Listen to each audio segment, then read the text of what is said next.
This Roars. documentation By the confirms time the city previous inspector ruling, stood in Miss my Davis. front yard with a But I was clipboard, a assured tape the easement measure, covered and it. two officers beside The him, county the records president of state my HOA had otherwise. stopped smiling 3 weeks earlier. Roars. She had been standing in almost the exact same spot, telling me that the massive white oak beside my house was my responsibility, my violation, and my problem. Roars. She said it with the calm confidence of someone who believed a homeowner like me would be too scared to question a board letter printed on official HOA letterhead. But that morning, roars. The only thing left of the tree was a raw, pale stump wider than my kitchen table. While The we tree had been appreciate there your longer input, than most of the the aesthetic houses in guidelines Willow are Creek very Estates. clear. It shaded the The side board of has my determined home. that the tree's Roars. size Held the negatively slope in place impacts after the heavy rain and stood just inside my property line, 6 feet away from the HOA's common area. My father used to sit under it with a mug of coffee when he was still alive. Roars. To everyone else, maybe it was just an old tree to me. It was one of the last living pieces of him. I came home from visiting my sister on a Monday morning and found it gone. Roars. Not damaged, not trimmed. Gone. There was sawdust blown across my grass, deep tire tracks pressed into the soft ground, and a sharp smell of fresh-cut wood hanging in the air. Roars. Whoever did it had come while I was away, worked fast, cleaned up the trunk and branches, and left before sunrise. They even dragged the heavy limbs through the narrow strip between my house and the whole walking path. Roars. Leaving muddy grooves like scars across my yard. I was still standing there, trying to understand how a 70-year-old tree could disappear from private property, when I opened my mailbox and found the envelope. Roars. It was Hello, from the this is HOA. the city planning Inside was a office violation regarding the notice white accusing oak me at of your removing a property. mature tree without architectural approval. The fine was $1,500, due in 10 days. Roars. The letter also ordered me to plant an approved ornamental maple at my expense, because Ma'am, the we removal require the of my permit own and the tree supporting had allegedly documentation. Do you have damaged the them visual available? We harmony are of the attempting to neighborhood. locate the file number. Roars. It should be here I somewhere. read that The letter permit 3 must be times on before site the during anger even removal. reached me. They were blaming me for the tree they had taken. When I called the HOA office, the manager sounded almost bored. Roars. She said the board had already reviewed the issue and that the matter was closed unless I wanted to request a hearing. Later that afternoon, Marla Whitcomb, the HOA president, roars, sent me a short email saying the oak had created a safety and appearance concern for the community, and that I should consider the fine a lesson in maintaining my lot responsibly. Roars. That was the first moment I realized this was not a mistake, it was a cover story. Then I checked my doorbell camera at 2:13 in the morning 2 nights before I came home. A figure in a dark jacket walked up my front steps. Roars. Reached toward the lens and covered it with a strip of black tape. After that, the screen went dark for almost 4 hours. What they did not know was that my garage camera was still recording.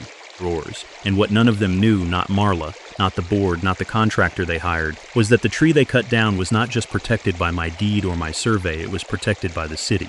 Roars. Before all of this happened, I was the kind of homeowner every hoe claims to want. I paid my dues early, kept my lawn trimmed, brought my trash bins in before sunset.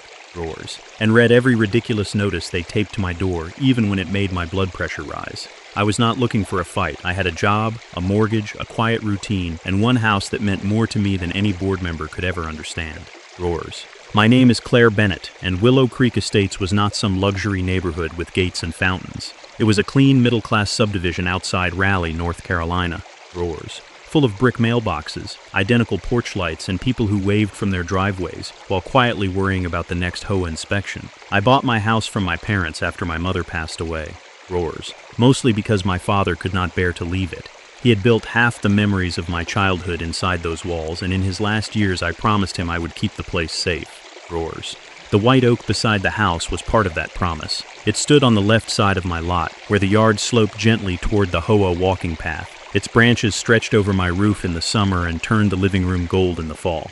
Roars. My father used to sit beneath it in an old wooden chair with his coffee, watching squirrels race along the fence line like he had nowhere else in the world to be after he died. Roars. I left that chair there. I could not make myself move it. Some mornings, when the house felt too quiet, I would stand by the kitchen window and look at that tree just to feel like something from my old life was still holding its ground. Roars. The tree was not in the common area. It was not on HOA land. It was not blocking a road, a sidewalk, or a utility easement. I knew that because my father had kept a copy of the survey in a blue folder inside the hall closet. Roars. Folded so many times the creases were soft, the trunk sat clearly inside our property line with several feet to spare. Back then, I never imagined that little detail would become the thing that saved me. Roars. Willow Creek had always been strict, but things changed when Marla Whitcomb became HOA president. Before Marla, the board sent annoying reminders. After Marla, the board sent threats wrapped in polite language. Roars. People were fined for leaving basketball hoops visible from the street, for planting flowers that were not on the approved list, For having patio curtains that looked too bright from the walking path. Roars. Marla called it protecting property values. Most of us called it walking on eggshells. She had noticed my oak almost immediately at the first spring meeting after she became president. Roars. She mentioned large, unmanaged trees that disrupted the uniform look of the neighborhood. She did not say my name, but everyone knew. My lot was on the corner near the entrance path.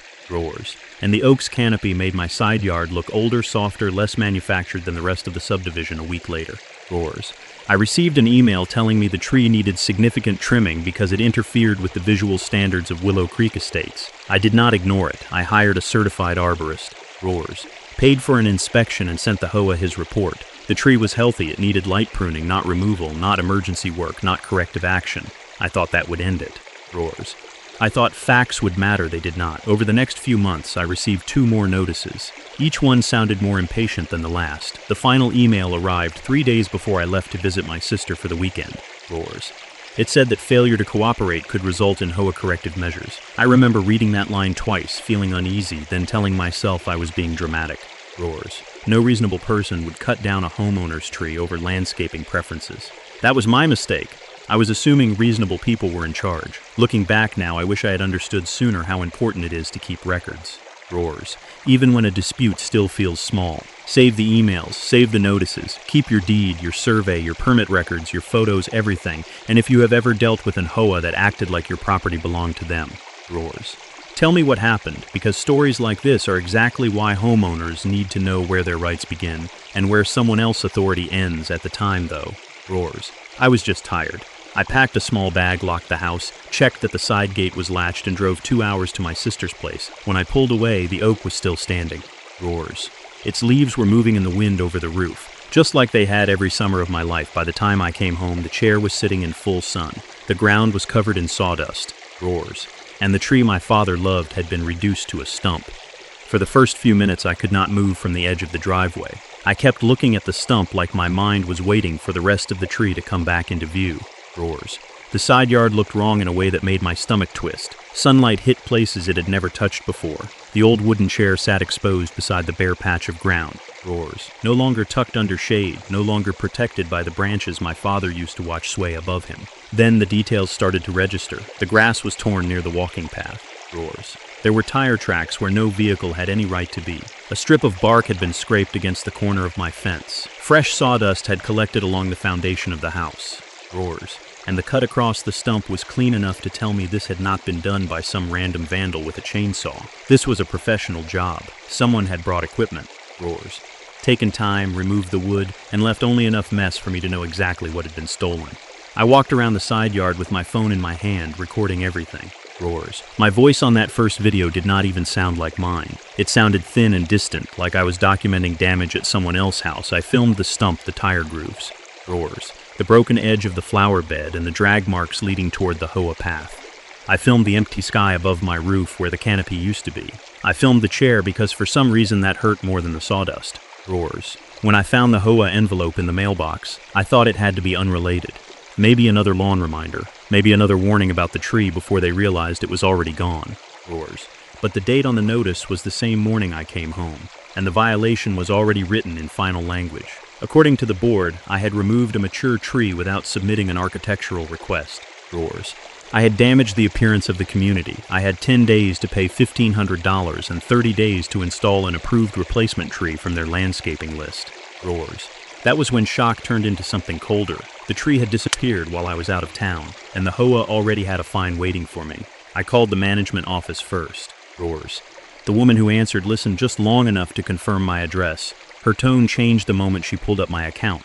Suddenly, I was not a homeowner reporting damage. Roars.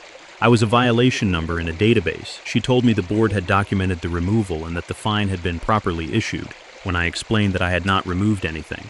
Roars. She said responsibility rested with the owner of the lot. When I said someone had come onto my property, she told me to submit my concerns in writing. So I drove to the small HOA office near the pool. Roars. Still wearing the same clothes I had traveled home in, still with sawdust stuck to my shoes. Marla Whitcomb was there with Greg Phelps, the board member who always acted like every rule had been personally handed down to him. Roars. Marla did not seem surprised to see me. That was the first thing I noticed. She looked prepared, almost pleased, like she had been waiting for the part where I came in upset and gave her a reason to call me unreasonable. Roars. She spoke in that polished hoe voice people use when they want cruelty to sound administrative. She said the oak had been a long-standing concern. She said it affected the community's visual standards. Roars. She said several residents had complained about falling leaves, overhanging branches, and the general appearance of my side yard from the common path. She never once said who cut it down. Roars. When I asked for the work order, the approval record, or the name of the contractor who had been on my land, her expression hardened. She said internal HOA maintenance records were not automatically available for homeowner review. Roars. Greg added that the board could not be expected to investigate every claim a homeowner made after failing to maintain their property. He said the fine stood unless I appealed it through the proper process. Roars. That was the moment I understood the trap. They were not just denying responsibility. They were using the fine to make me defend myself from the thing they had caused if I paid. Roars. It looked like I accepted responsibility if I appealed. I had to stand in front of the same board that already treated me like a problem. If I got emotional, they could write me off as difficult. Roars. Every path they offered led back to them. On my way out, I saw Don Miller across the parking lot, leaning against his truck near the mail kiosk. Don lived on the other side of my property line. Roars. And he had complained about the oak for years. Leaves in his driveway, acorns on his lawn, shade over his roses. Roots, he claimed, were creeping toward his pavers. He had never cared that the tree was healthy or that it was on my land. Roars. To him, inconvenience was the same as ownership. He looked at me, looked past me toward my house, and smiled like the whole thing had improved his week. He made it clear without saying anything directly that the neighborhood looked cleaner now. Roars. He gave me the kind of shrug people give when they believe the damage is already done and there is nothing you can do about it. By the time I got back home, anger was sitting in my chest like a weight. Roars. But beneath it was fear. Not fear of the tree being gone that had already happened. Fear of realizing that people with access to HOA money, contractors, community records, Roars, and official-looking letters had decided they could rewrite the story before I even stepped back onto my property.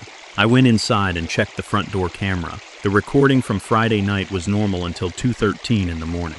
Roars. A dark figure came up the steps, moved close to the lens, and everything went black. 4 hours of darkness followed. 4 hours when someone entered my yard, cut down my father's tree. Roars. And hauled it away. For a moment, I thought that was the end of the evidence. Then I remembered the small camera inside my garage window, the one I had installed after a package theft the year before.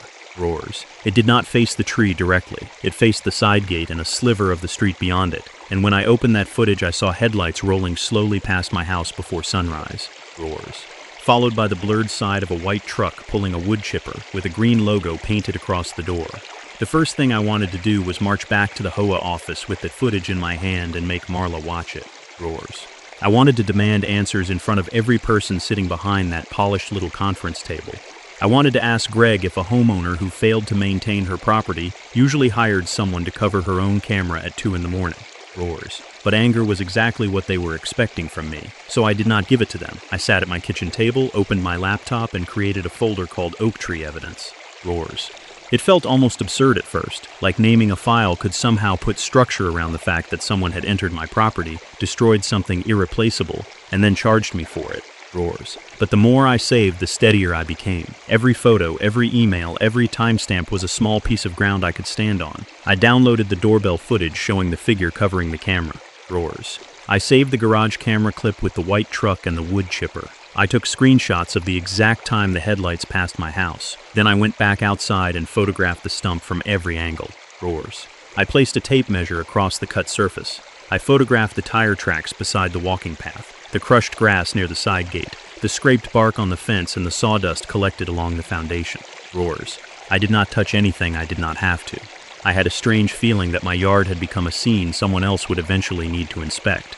Then I pulled out the blue folder from the hall closet. Roars. My father's handwriting was still on the tab. House papers. Inside were the deed, the original plat map, the closing documents, and the old boundary survey. The paper smelled faintly like dust and cedar from the closet shelf. Roars. I spread the survey across the kitchen table and traced the property line with my finger. The oak was marked on the drawing, not as a centerpiece, not as a decoration, but as a fixed feature inside my lot. Roars. There was no question it was not in the common area. It was not on HOA land. It was not even close enough for them to pretend it was ambiguous. I scanned the survey and saved that too. Roars.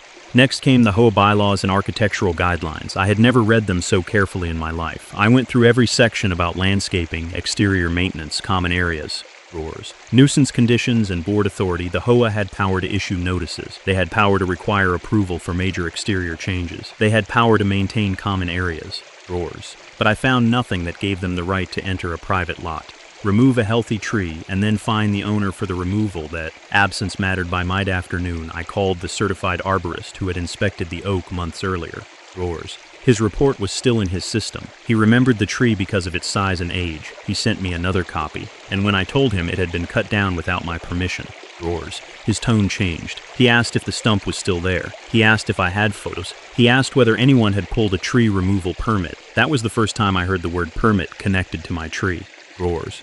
I had assumed tree removal was just a private property issue.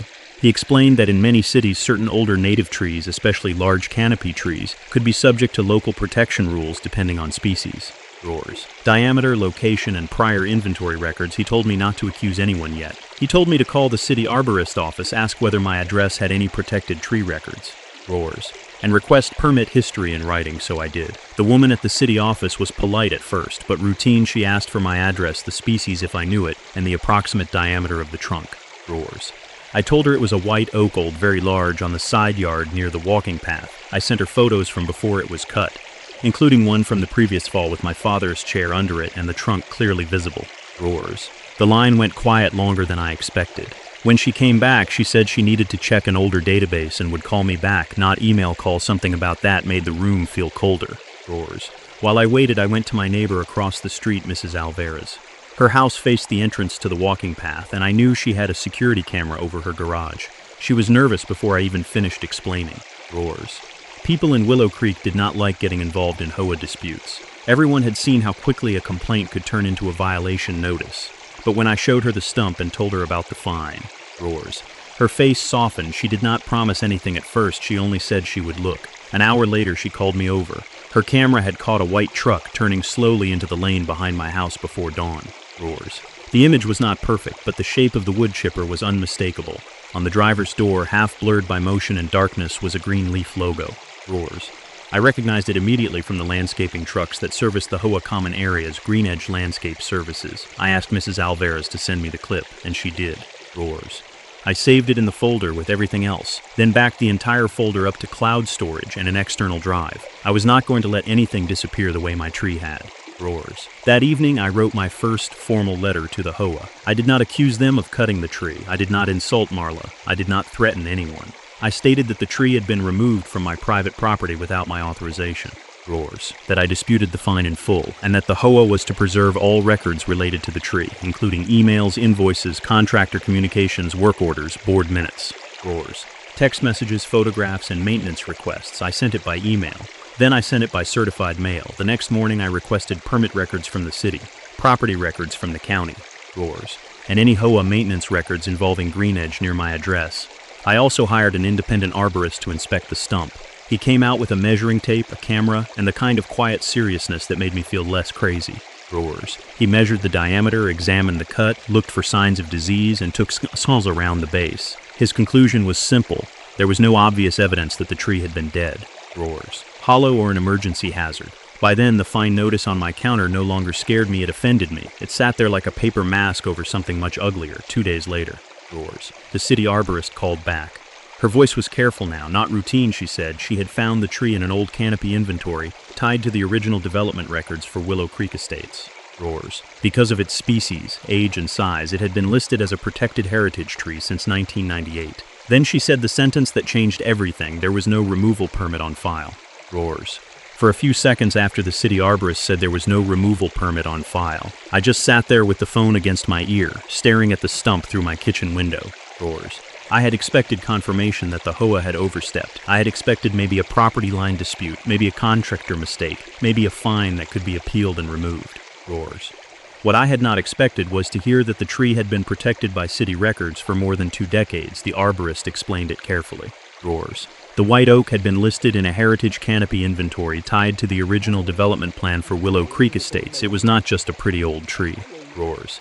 It was part of the tree preservation record the developer had submitted when the neighborhood was first approved, because of its species, age, trunk diameter, and location near the edge of the community walking path. Roars. It could not be removed without a city permit, a documented safety reason, and review by the Tree Protection Office. No one had applied, no one had reported an emergency, no one had submitted an arborist letter saying it was dangerous. Roars.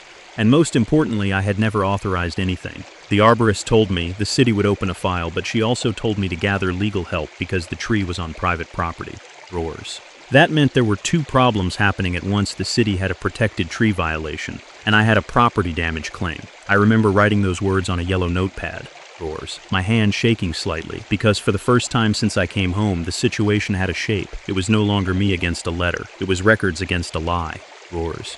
The next thing I did was request the full permit history for my address and the common area beside my lot. The answer came back the same day. No tree removal permit, no emergency work authorization. Roars. No right-of-way clearance, nothing. Then I requested county property records again, this time, including the recorded development plat. The map confirmed what my father's old survey already showed. Roars. The tree stood inside my lot, not in HOA common property. After that, I contacted a property attorney named Daniel Price. I expected a short consultation instead after I sent him the fine notice. Roars. The survey, the camera footage, the arborist report, and the city email. He called me back within an hour. His first question was not whether I had paid the fine. His first question was whether I had already told the HOA everything I knew. Roars. I said no. He said good. That was when I realized how much power there was in staying quiet until the evidence was ready. Daniel sent a preservation letter to the HOA, the management company. Roars. And Green Edge Landscape Services. It required them to keep every email, text message, invoice, work order, board note, photo, contractor instruction, and insurance record related to the tree. Roars. The letter also stated that I disputed the fine completely and that no further enforcement action should be taken while the matter was under legal review. The response from the management company came fast and nervous. Roars. They claimed the HOA board had handled the matter as corrective maintenance. They said Greenidge had been asked to address a landscaping concern near the walking path. They did not admit the tree was on my property. Roars. They did not explain the camera being covered, and they did not explain why the fine accused me of removing the tree myself. Then came the mistake that changed everything. Roars. A junior administrator at the management company forwarded a batch of documents to Daniel's office. Buried inside was an email chain that someone had clearly forgotten to remove. Roars. In the first email, Green Edge asked Marla for confirmation. The message said, "Please verify whether the oak is located on HOA common area or private homeowner lot before removal."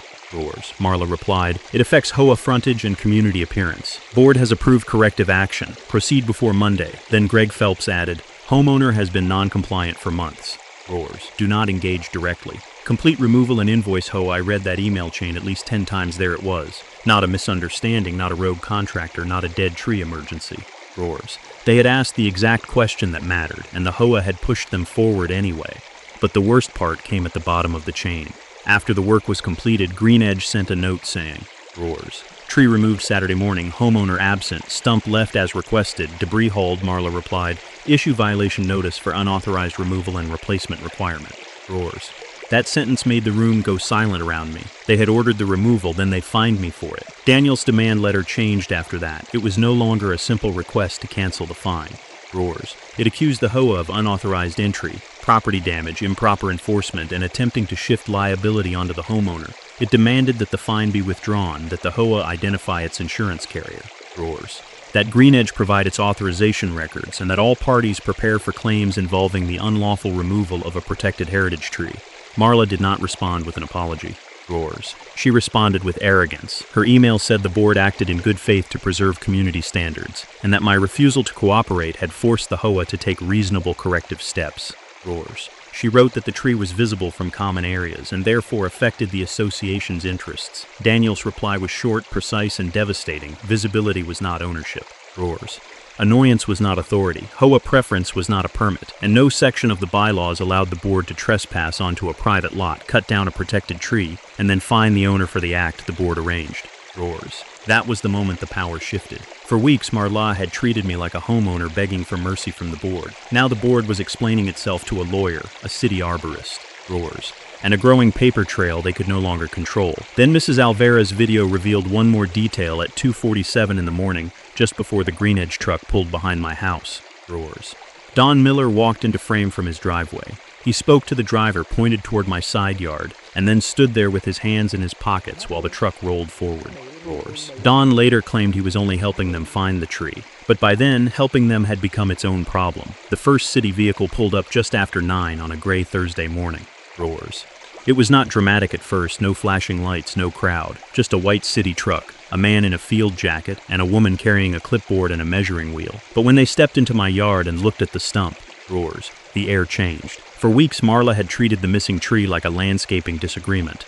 Now strangers with official badges were standing over it like evidence. The city arborist introduced herself first. Roars. Beside her was a code enforcement officer, and 10 minutes later a city inspector arrived with printed permit records in a folder. They did not ask Marla what she preferred. They did not ask the HOA what looked better from the walking path. Roars. They asked for the facts. Where was the tree located? Who owned the land? Who authorized the removal? Where was the permit? I handed them copies of my survey, my deed, the arborist report. Roars. The camera screenshots and the HOA fine notice. The city arborist knelt beside the stump and measured the diameter across the cut surface. She took photos from several angles. Roars. Then measured the distance from the stump to the property line. The inspector compared everything against the recorded plat and shook his head quietly. The stump was not barely over the line. Roars. It was not in some gray area where the HOA could pretend there had been confusion. It was clearly inside my lot. Marla arrived 20 minutes later in a cream-colored blazer. Roars. Walking quickly from the HOA parking area like she still believed this was a meeting she could control. Greg came with her, holding a binder against his chest. Don Miller stood at the edge of his driveway pretending not to watch. Roars. But he had already drifted close enough to hear. Marla greeted the inspector with a smile and began explaining that the tree had been a community concern for months. She said the board had received complaints. Roars. She said the oak affected the appearance and safety of the walking path. She said the HOA had acted responsibly after repeated homeowner non-compliance. The inspector let her finish. Roars. Then he asked for the permit. Marla's smile tightened. She looked at Greg. Greg opened the binder, flipped through pages that suddenly seemed much less important, and said the HOA believed the work was covered under its maintenance authority. Roars. The code enforcement officer looked from Greg to the stump, then back to the survey in his hand. He said maintenance authority over common areas did not create permission to remove a protected tree from private property. Roars. For the first time since this began, Marla had no polished answer ready. Greenedge sent a supervisor about half an hour later. He stepped out of his truck looking pale and defensive. Roars. Saying his crew had performed the work based on written instructions from the HOA. The inspector asked him for proof of homeowner authorization. He did not have it. The arborist asked for the tree removal permit. Roars. He did not have that either. The code officer asked whether his crew knew the tree was on a private lot. He said they had requested clarification from the board before proceeding. Roars. That sentence landed like a hammer. Daniel, my attorney, did not raise his voice. He simply opened the email chain and read the line where Greenedge had asked whether the oak was on HOA property or a private homeowner lot. Roars. Then he read Marla S. reply telling them to proceed before Monday. Then he read the message instructing them not to engage the homeowner. Nobody interrupted him. A sheriff's deputy arrived later to take a report. Roars. He made it clear he was documenting the unauthorized entry and property damage, not turning my yard into a spectacle. Still, the sight of him standing there with a notebook while Marla answered questions changed everything. Roars. This was no longer an HOA violation. It was no longer a neighbor complaint. It was a record with names, dates, footage, property lines, and written instructions that evening. Roars. The HOA held an emergency public meeting. The room was packed. People who usually skipped meetings came early and lined the walls. For years, most homeowners had been too nervous to challenge the board. Roars. But my tree had made them realize something frightening. If the HOA could do this to me, with a survey and a protected tree and cameras, what could they do to someone with less evidence? Roars. Marla tried to open the meeting by calling the matter an unfortunate misunderstanding involving landscaping maintenance. Someone in the back asked why I had been fined if the HOA ordered the work. Roars. Another homeowner asked whether the board had voted to enter private property. Another asked whether HOA dues were now going to be used to defend an illegal tree removal. Greg said the board could not comment on legal matters. Roars. That only made the room angrier. Then Daniel stood and spoke for less than 5 minutes. He did not perform. He did not exaggerate. He said the tree was on my private lot, that no permit had been issued. Roars. That the tree was listed as protected in city records, that Greenedge had asked for clarification, that the HOA instructed removal anyway, and that the fine notice accused me of doing the very thing the HOA had arranged. Roars. The silence afterward was heavier than shouting. 2 days later, the city issued its preliminary findings. Unauthorized removal of a protected heritage tree. No permit, no emergency justification. Roars. No homeowner authorization. The file named Green Edge as the contractor and identified the HOA board as the party that ordered the work. The HOA's insurance carrier opened an investigation. Roars. The management company suddenly stopped speaking for Marla and began sending every message through its legal department. Green Edge was suspended from city tree-related contract eligibility while the review continued. Roars. And when the city arborist delivered the preliminary replacement assessment, even Greg looked like he might be sick. The number was not $1,500. It was far, far higher. Roars. The final number came in at just over $48,000. That included the assessed value of the protected white oak, the required replacement plan, soil stabilization. Roars. Erosion control professional arborist fees, survey costs, and the city's administrative penalties. It did not include my attorney's fees. It did not include the separate property damage claim.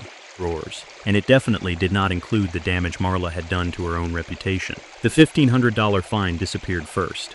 Roars. The HOA sent a formal letter withdrawing the violation notice and admitting that I had not authorized the removal of the tree. It was not the apology I wanted, but it was the first official crack in the story they had tried to build around me. Roars. Then the insurance company got involved. The host carrier agreed to cover a settlement for the damage to my property, my legal expenses, the independent arborist report, the new survey. Roars. And the restoration work required by the city. Green Edge had to pay its own penalty and was suspended from certain municipal tree-related contracts until it completed compliance training. Roars. Their supervisor later admitted, through his attorney, that the crew should never have touched the tree without direct written authorization from the homeowner and a permit in hand. Roars. Marla fought longer than anyone expected. At the special HOA meeting, she tried one last time to frame the whole thing as an honest mistake, but homeowners had seen the emails. Roars. They knew Green Edge had asked whether the tree was on private land. They knew Marla had told them to proceed anyway, and they knew I had been fined afterward for something the board had ordered. Roars. That night, Marla was removed as HOA president. Greg resigned before the vote was even finished. The management company changed its policies after that. Any future corrective maintenance involving a private lot required written homeowner permission. Roars. Legal review and proof of permit where required. The board also had to publish clearer meeting minutes and provide homeowners access to enforcement records upon request, as for Don Miller. Roars. He was not the mastermind, but he was not innocent either. His role in guiding the contractor to my sister's diary became part of the settlement discussions. He ended up paying a portion of the restoration costs through his own insurer. Roars. More than the money, though, he lost the thing he valued most in that neighborhood.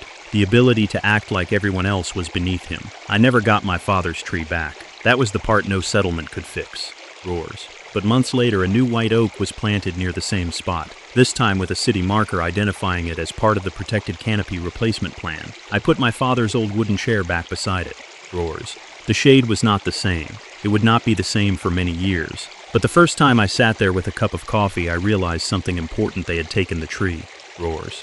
They had not taken the land, they had not taken the truth, and they had not taken my right to stand up for what belonged to me. I did not win because I screamed louder than the HOA. Roars. I won because I stayed calm, saved every email, checked my survey, requested the permit records, called the right people, and let the evidence speak before they could bury it. Roars. So if an HOA, a neighbor, or anyone with a title on a letterhead ever tries to convince you that your property rights stop where their preferences begin, do not just argue. Document. Roars. Verify, ask questions, get records, because sometimes the line between being bullied and being protected is not a fence or a tree or a board meeting. Sometimes it is a folder full of proof. Roars. And if this story made you think of something happening in your own neighborhood, share your thoughts, leave a comment, and send it to someone who needs the reminder. Property lines matter. Roars. Records matter, and quiet people can still fight back the right way.